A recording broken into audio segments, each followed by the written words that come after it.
Hello, my name is James, and I'm going to be using the drone. Hi, I am Arafat and I'm gonna be crashing the drone. Hi, I'm Hannah and I'm gonna film all the drone crashes. Hi, I'm Joanna and I directed the drone crashes. Hello, I'm Sajwar and I'm the one who started all of this.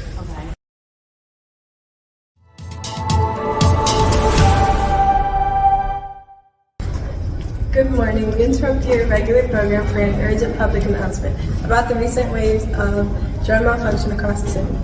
That's right. In the past week alone, dozens of drones have crashed unexpectedly, causing property damage and even injuries. Here we have with us an eyewitness. As you can see behind me, the drones are falling from the sky in multiple locations. Authorities are urging everyone to stay alert and avoid areas where the drones are operating. Earlier today, a drone malfunctioned and struck a dog. Thankfully, it wasn't hurt, but the incident could have been worse.